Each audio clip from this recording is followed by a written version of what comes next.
Okay, yeah, ready, sir. Thank you. We are live.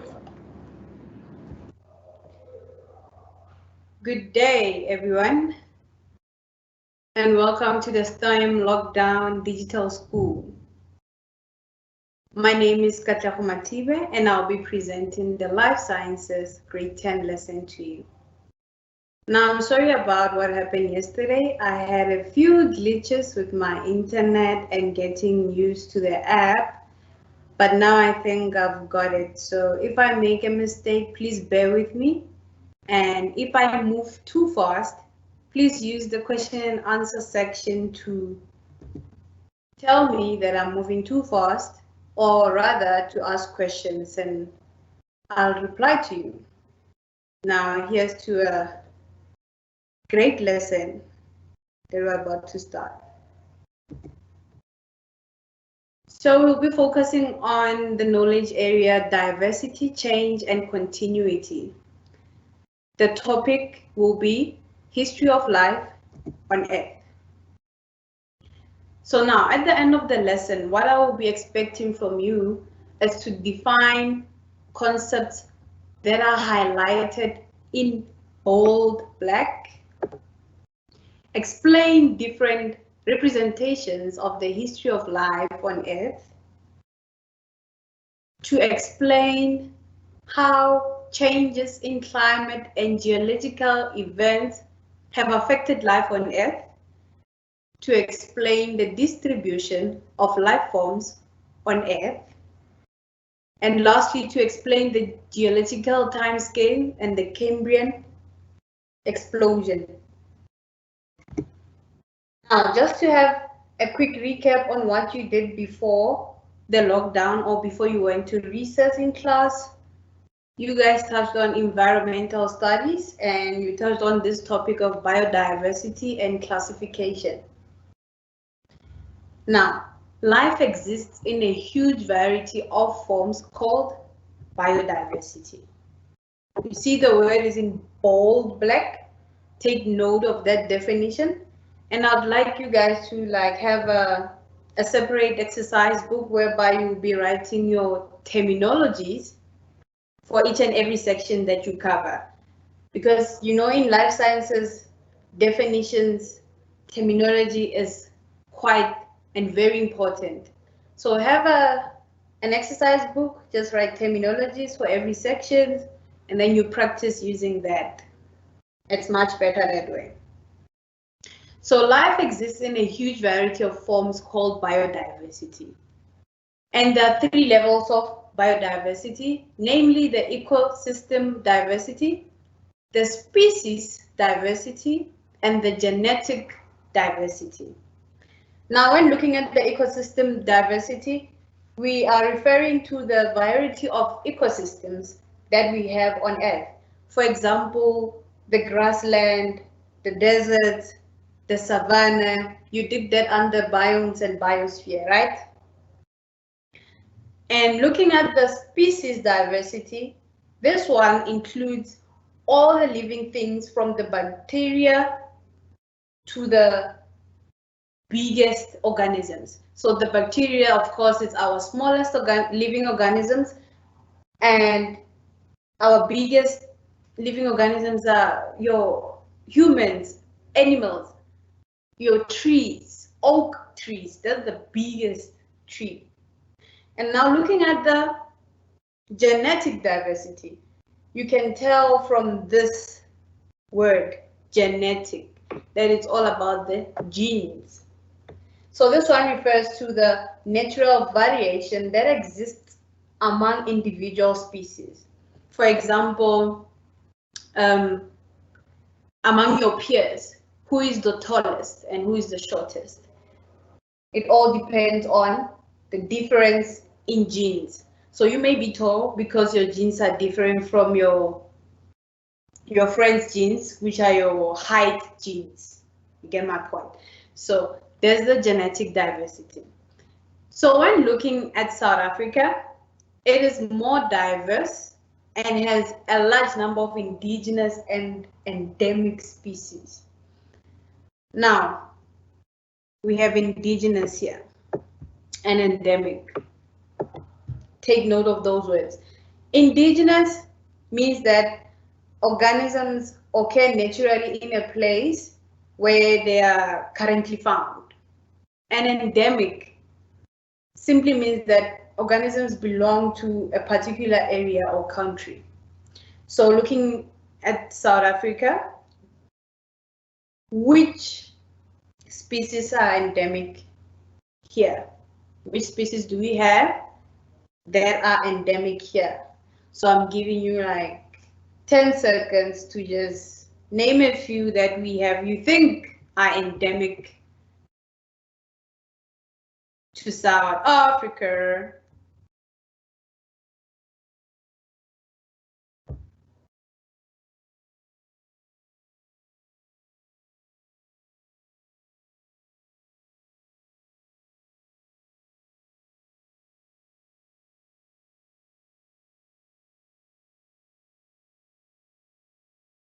Okay, so I have just a few, and mostly they start off with the name Cape, and mostly are birds.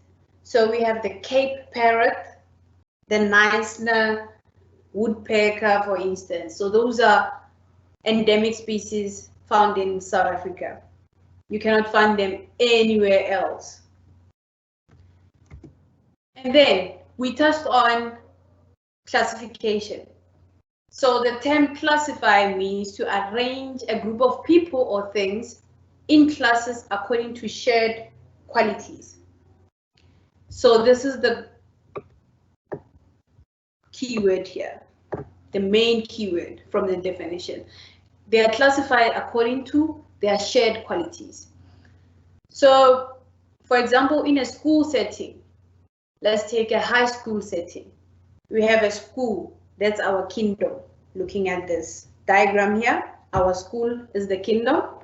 And then to further divide, going down the hierarchy, we have the staff and the learners. That's our phylum. Now going down to class, under our phylum of the staff, we have the management, we have the teachers, we have the admin, and we also have the cleaners. That's the class falling under the phylum of staff, under the kingdom of school. Now looking at the learners, phylum of learners, the class is grade 8s, grade 9s, grade 10s, grade 11s, and grade 12s. So going down further to the order, looking at the classes, we have streams. We have the science stream, the commerce stream, just like that. So that's how we further divide according to the hierarchy to get the most common shared qualities. So the kingdom has least common shared qualities, and then the species have the most common.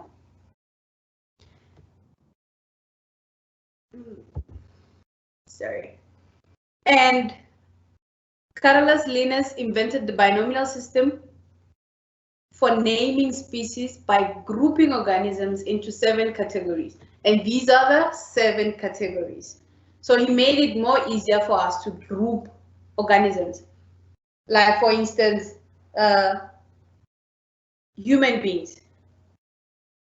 We fall under the genus Homo, and our species name is Sapiens, right?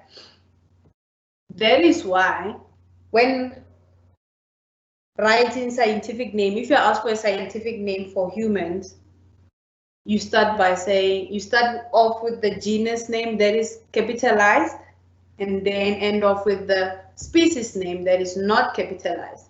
And we prefer you to write those in italics or underlined. So we will not mark any scientific name that's not underlined. So your genus name will start off with a capital letter H for Homo, and then followed by small letters. And then Sapiens will just be in small letters, underlined or in italics, but we prefer the underlined. So this is the 7 categories that Carolus Linnaeus invented. So just a quick reminder, do not forget the 5 kingdoms and their diagnostic characteristics.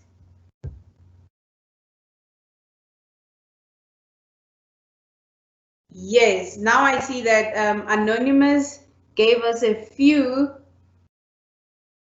endemic species found in South Africa, the Cape parrot, the black wild beast. Yes, you're on the right track. Thank you very much, Anonymous.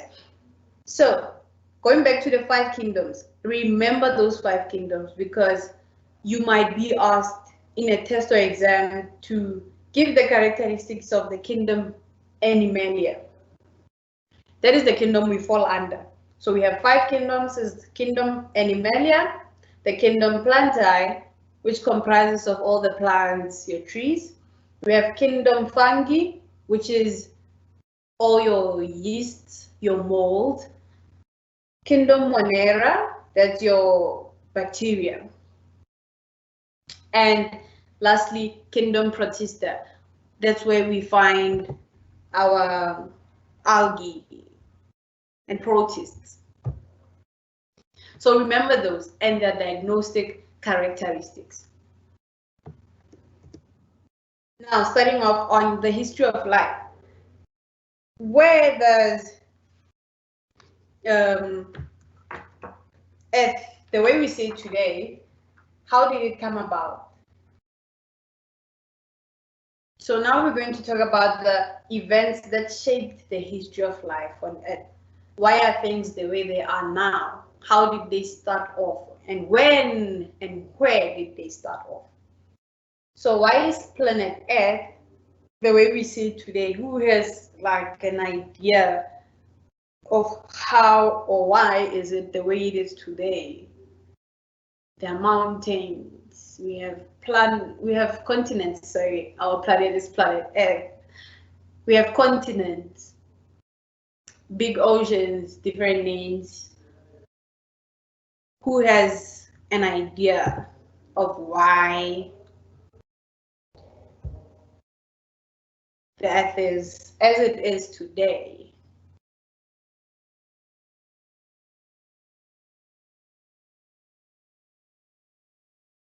You know, we are encountering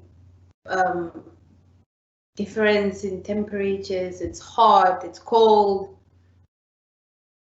We see volcanoes, wildfires, stuff like that. Why are all these things happening now? Why were they there back then?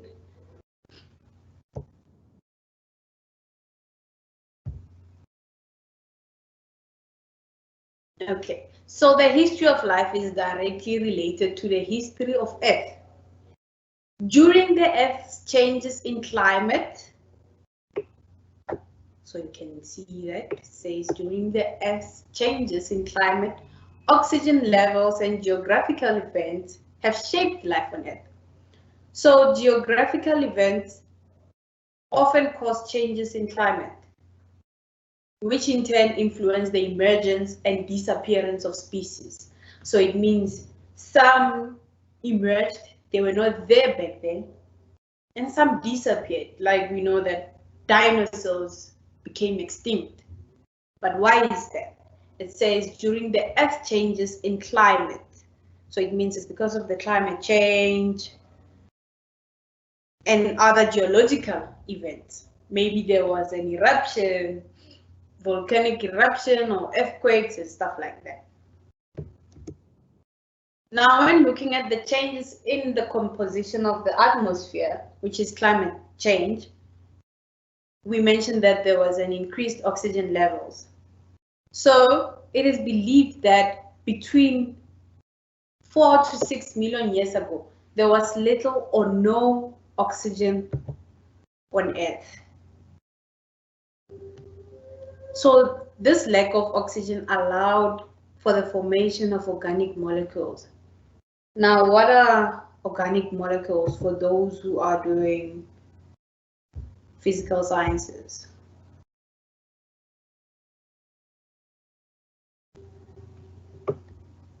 or you guys touched on these in your natural sciences class, or you might have read up on those. What are organic molecules? So these are chemical compounds that consist of the element carbon.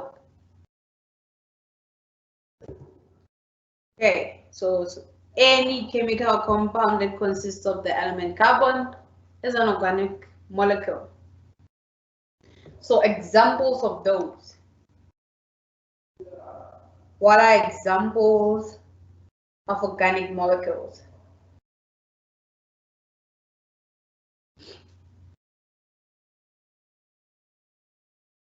What we eat daily, carbohydrates, consists of carbon. Your lipids, examples of organic molecules that consist of the chemical compound carbon. Your proteins, stuff like that. So as more and more organisms developed and photosynthesized. So what happens during photosynthesis? Plants take up carbon dioxide and release oxygen into the atmosphere, right? So the more oxygen that is given off, it led to the increase in oxygen levels. So scientists believe that a lack of oxygen led to the development of life because it was increasing and increasing. So they discovered more organisms that had developed, but the presence of oxygen led to a diversity. It led to a diversity of organisms that used it for respiration. Here's another term.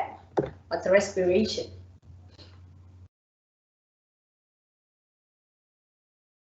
That's why I mentioned to you guys that terminology in life sciences is quite important, and you guys should take note of it and have a terminology book where you write down your terminologies. So respiration is a process in living organisms involving the production of energy, typically with the intake of oxygen and the release of carbon dioxide. Okay, so that is respiration. So increased oxygen levels led to the development of life and more diverse organisms, which used up these oxygen. Now, cooling of the earth, it falls under changes in composition of the atmosphere. I'm sorry for keeping going back, but I'm just reminding you of our topic there. Now, cooling of the earth, the ice ages are described as long periods of time when the earth experienced extreme cold. So the earth back then experienced extreme cold, but then as time went by, it kept on cooling. So it means that there were large sheets of ice that formed during the 4 ice ages, and these are called the glaciers. Glaciers are large sheets of ice that formed during the 4 ice ages. And the process during which these glaciers are formed is called glaciation. And you can see by this word, the letters at the end, ION, that it's a process. So glaciation was caused by a number of factors, all relating to the changes of the earth. And the glaciation and the sudden cooling led to very low temperatures that led to the death of many life forms. So it means that there were other life forms that were present back then. But then as temperatures kept on increasing, those that were more adapted to surviving in the cold, they couldn't survive in the changes in temperature, hence they died.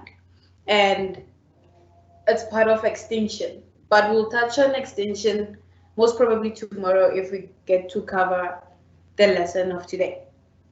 So if you have any question so far, please do not hesitate to ask. I know I touched on this lesson yesterday and it's a repetition, but it was because of the glitches, as I mentioned, that I encountered. And then there's continental drift.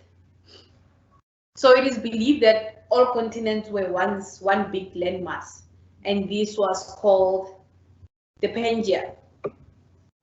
So there were no continents.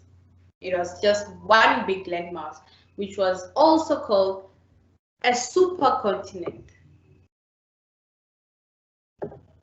But as years went by, this was like 600 million years ago, around there. So as years went by, many years, like millions of years went by before this supercontinent could break up into two large masses. So Pangea broke up into two large masses, namely Laurasia and the Gondwana land, in the northern and southern hemisphere, respectively. So you guys should take note of your Cartesian plane. The northern is up there, I can say up, and then the southern is down. We are in the southern hemisphere of our globe. Now, years later, millions of years later, Gondwana land then broke up into our now known continents: South America, Africa, our very own continent, Madagascar, Australia, India, and Antarctica. And then later on, Laurasia then broke into the continents of the Northern Hemisphere, and they are the North America, Europe, the Middle East, Asia, and China. So looking at this diagram I have for you guys, these two were combined. It was just one big, large mass. And then 200 million years ago, it divided, it broke into two, Laurasia in the northern hemisphere and the Gondwana land in the southern hemisphere. And then 65 million years ago, which was 135 million years later, Gondwana land divided into your Africa, Madagascar, Australia, South America, and then Antarctica. And then presently, we now see the globe having all these continents. Your Europe, your China, Asia, Africa, and many more. You know those. So this is your continental drift, and it is because of what? Climate change. The climate changed and it led to this. Because it was the earth cooled and there was ice, it might have led to the oceans, and water broke up these as time went by. So it further divided, hence we have continents divided by what? The oceans. Yes, you know, we have the Pacific Ocean and the Indian Ocean. You can name the rest. Now all of this has evidence that, like, scientists use evidence to say, okay, we used to have this and this and that and that. We need evidence from scientists so that we can believe that what they're saying is actually true. So evidence from biogeography. And what is biogeography? Biogeography can be defined as the past and present distribution of individual species. So when you look it up, when you Google it, biogeography is the geographical distribution of species, biological species. That's our biological definition.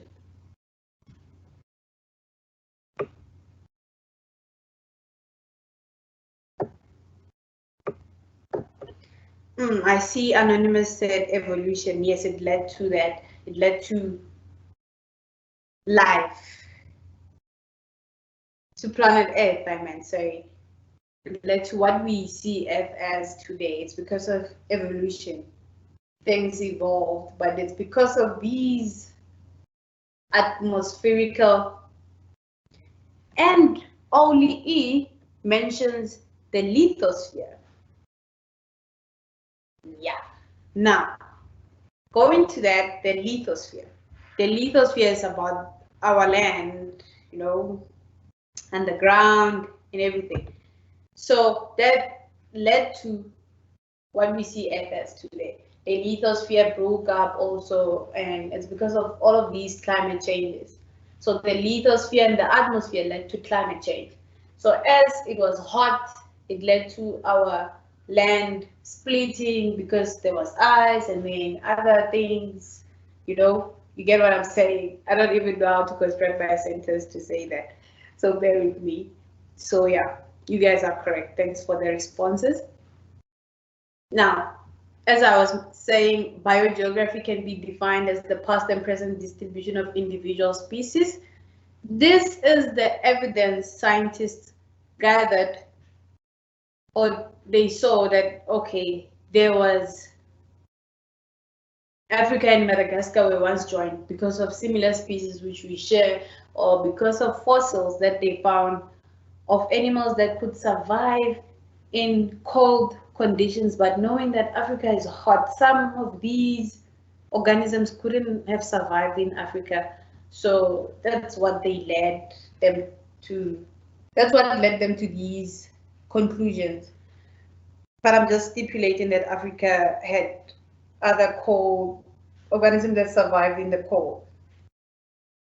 So similar geological structures and identical plant and animal species in both Africa and South America are used as evidence that these continents were once joined. So South America and Africa were once joined. And it is also believed that Madagascar and Africa were once joined because of similar species found in both of the continents. Now, for your interest's sake, if you would like to research more on this, you can search for which organisms are found both in Madagascar and Africa, or which organisms are shared by these continents, like that are similar. Not the same, but similar. So you should know the difference between same and similar. Why are they saying similar? Because in Madagascar, the atmospheric conditions are different from Africa. So as time goes by, evolution occurs, they become more adapted to the atmosphere that side and the climate that side, as compared to organisms in Africa that get used to our conditions this side. And then there's the theory of plate tectonics. Going back to OEE, plate tectonics, that's part of our lithosphere. So the theory of plate tectonics arose from the theory of the continental, oh Lord, did I just do that? Forgive me for doing that.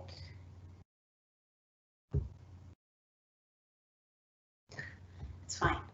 Arose from the theory of continental drift. Continental drift, we said continents further divided. So this theory, according to this theory, Earth is made up of large plates that fit together like a jigsaw puzzle. The Earth is made up of large plates that fit together like a jigsaw puzzle. There are about a dozen of these plates, and these plates are able to move apart because they lie on top of hot material. And what is this hot material? I will not tell you, but I'll wait for one of you to tell me the hot material that the plates lie on top of. And they're able to move apart.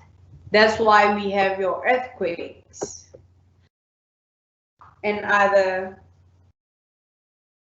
rumblings of the earth that happen, your floods, etc. So the plate movement sometimes caused an upward movement, which caused climate changes, which led to the extreme cold of the ice ages. So it led to the extreme cold of the ice ages because it caused an upward movement. The plate movement. This is interesting.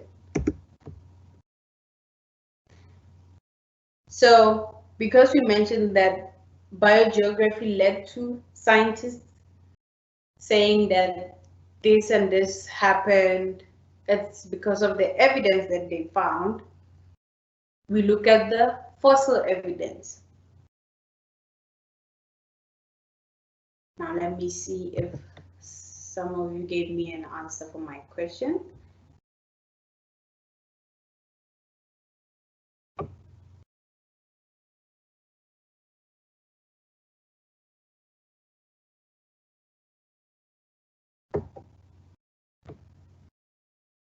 So Itu asked if I can give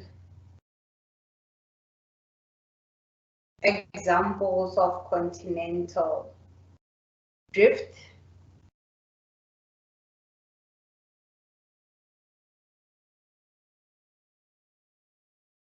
So examples of continental drift. I do not understand what you mean by give examples of continental drift. Like, do you want to know what led to continental drift or what?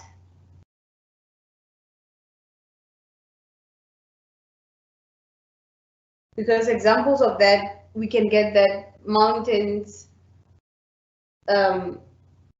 separated as continents drifted.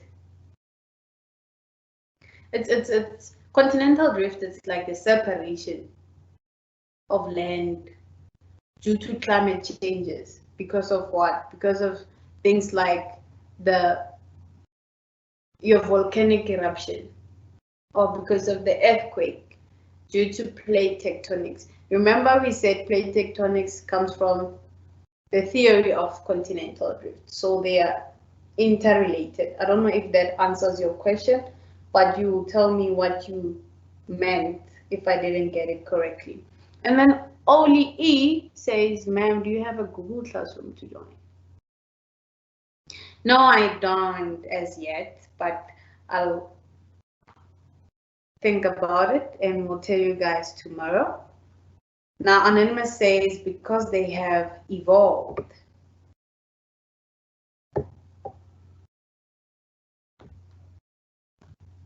Yes, it's because of evolution. I remember the question. And Jenna says magma. The hot material is magma.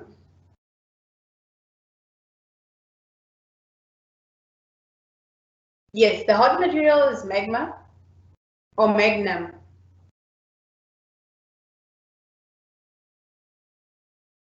So where is the lava? This is just an interesting question, a question that just came to my mind now. No, it's okay, Jenna. I reckoned, and everybody can see that you meant magnum. So magma, Jenna says she's an Afrikaner, so bear with her for responding in Afrikaans. She meant magnum by magma. Okay. Now, moving on. Thank you guys for participating. The fossil evidence. So the study of fossils is called paleontology. My cursor is doing something today, so let me not underline these. Paleontology is the study of fossils. The remains of ancient life forms that have been preserved in rock are called fossils. But it doesn't mean that they can only be found in rock. They can also be found in ice, tar, and dried sap of trees. So don't just think that scientists are finding all of these information from rocks, studying rocks. No, they don't. They can also find those in ice, tar, and dried sap trees. So for your interest, if you're interested in finding more information on these, you can research on how do they find ancient remains of life forms, of ancient life forms in ice. What is that process, or what is that study called? So yeah. Now, focusing on fossil evidence in South Africa.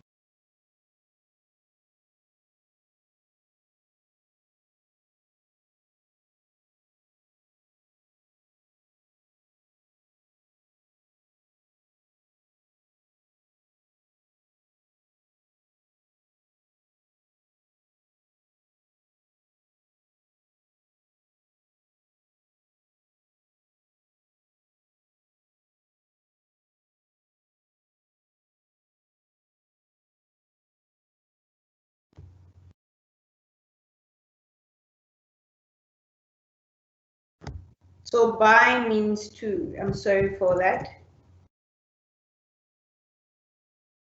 It was a technical glitch again, as I asked you guys to please bear with me. Evidence states that in South Africa they found fossils of bivalves and ammonites in Makhathini flats, which are in KwaZulu. So these were found in KZN. Let me just read off this and then I'll ask you guys a question quickly. So trilobite fossils have been found in the Karoo.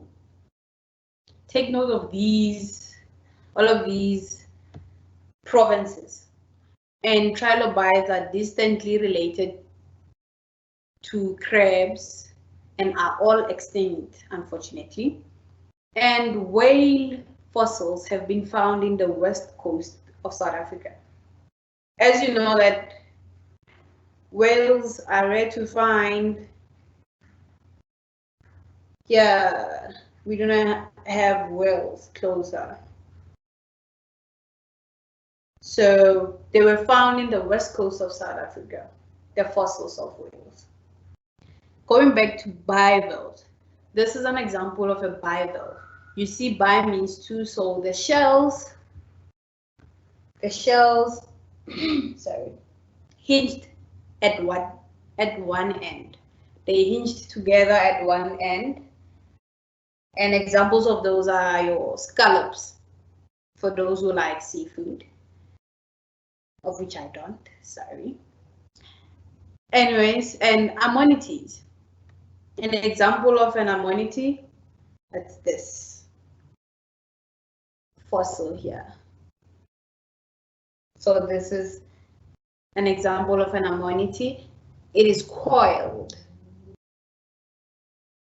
as you can see it. And then an example of a trilobite that was found in the Karoo, sorry. This is an example of a trilobite fossil, this one. This is an example of a trilobite. And these are the whale fossils, example of whale fossils that were found in the west coast of South Africa.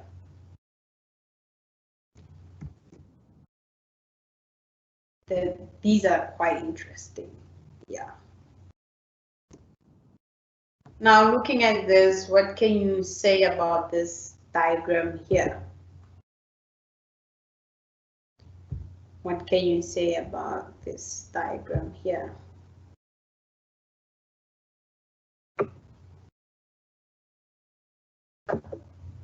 Thanks, Itu, and I'm so happy that I was able to answer you. You are good now. So Jenna says Dr. Raymond Dutt discovered the Taung child, an example of Australopithecus africanus in 1925.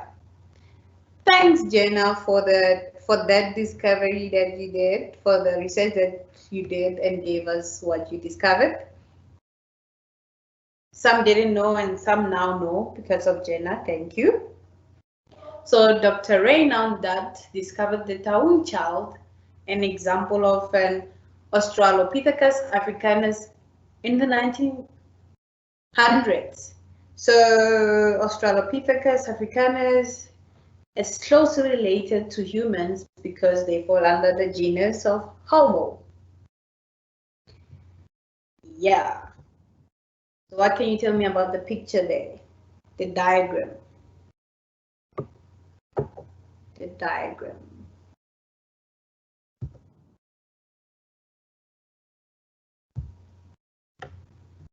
So we have the word Ian. The word Ian.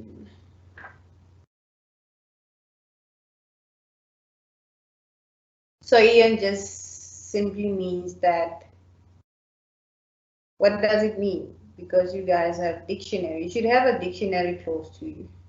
So we have Ian, era, and period. So during the Ian Phanerozoic,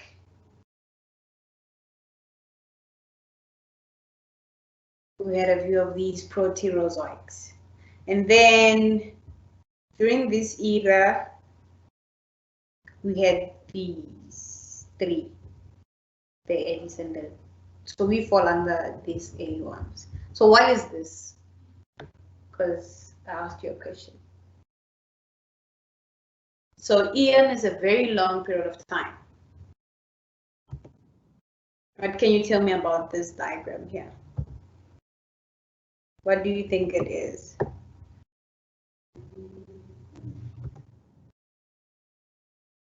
Well, I'll quickly tell you because of time. This is the geological time scale. This time scale divides the Earth's history into three main eras. And these three main eras, so before these three main eras, there was that Phanerozoic Ian. Then it is further divided into three main eras, which are the Paleozoic, the Mesozoic, and the Cenozoic. Paleozoic, Mesozoic, and the Cenozoic. So during the Paleozoic, the first fish, animals with shells, and insects evolved, and plants first colonized the land. How many years ago was that? 2.6 million years ago. Then 23. No, 541. Sorry about that, guys. Sorry. 541, 400. It's a lot, like 400 million years ago. And then the Mesozoic. This was the age of dinosaurs. And dinosaurs are now extinct. So later in the era, birds evolved and gymnosperms evolved. What are gymnosperms? We'll touch base on that, guys. But what are gymnosperms? And the Cenozoic era is the most recent era, divided into smaller time periods called the epoch. And this was the age of mammals. Human beings are mammals, so this is our era and not the Paleozoic. I made a mistake saying this was, the Paleozoic was our era when I pointed here. That was my mistake. We are here now. And the Cenozoic era. And it is divided into smaller time periods. Divided into smaller time periods called the epoch.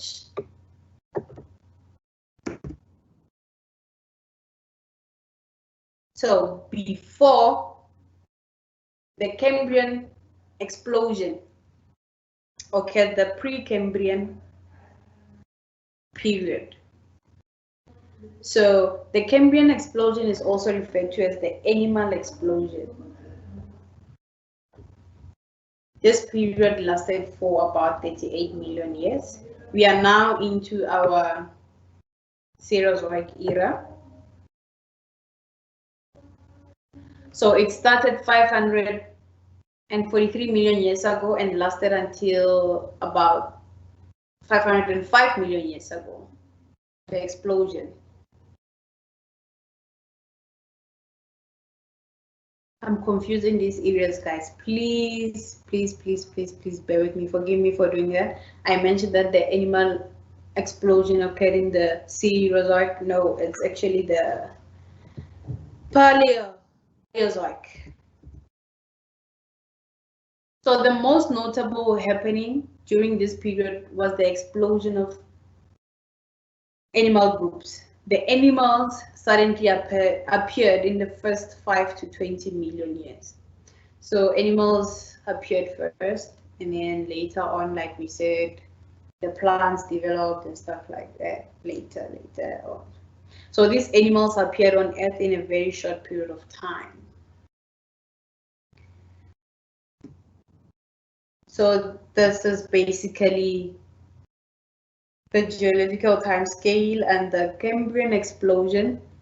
That the Cambrian explosion occurred during the Paleozoic era, and it was the time where, or the era where animals exploded. So they first appeared on Earth. Animals are the first to appear on Earth, and they appeared in a very short period of time. So if you get an essay question asking you to explain the Cambrian explosion, you can talk about that. What happened there?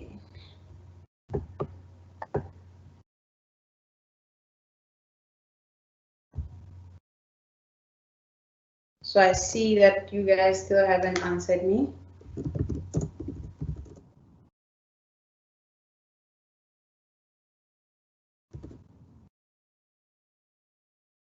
Okay, it's not a problem. I have something for you guys to do. And it's now your turn, like, to take part and do this.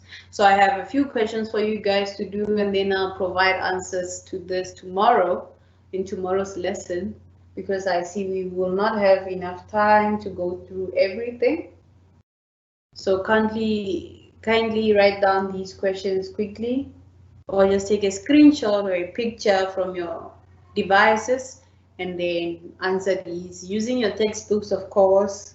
And you have Google on the palm of your hands. You can search these, but I do not want long answers that were taken from Google directly. Just I want what you guys think.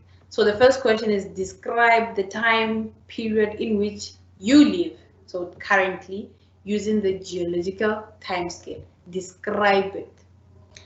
The second question is, how long ago did the Holocene epoch begin? Holocene epoch begin. So we said now it's the Cenozoic is divided into smaller time frames, which are called the epoch. So the Holocene epoch, how long ago did it begin? So you'll have to check what time period we're living in now. Is it the Holocene epoch or other epochs? Okay, if that makes sense. And then lastly, can you describe or express 10,000 years in million years? So this is a mathematical question. So for maths gurus, can you describe or express 10,000 years in millions of years? So guys, our time is up, and I'm so glad that we covered what we covered. So takeaway message: climate and geographic conditions helped shape the evolution of life on Earth. Continental drift and plate tectonics, climate change, and other life events led to the Earth as we see it today. So that is your takeaway message. You can get this video on YouTube if you want to go through everything, and these are the helpful links that I used to get all the information. Now, invitation to the following lesson, we're going to look at mass extinctions and how fossils are formed. Follow us on Social media for the STEM Lockdown Digital School. On Facebook, it's Africa 10 Gigs, Instagram, Africa 10 Gigs, Twitter at Africa 10 Gigs, or you can go on our website. Thank you for tuning in and enjoy the rest of your afternoon. Thank you, guys.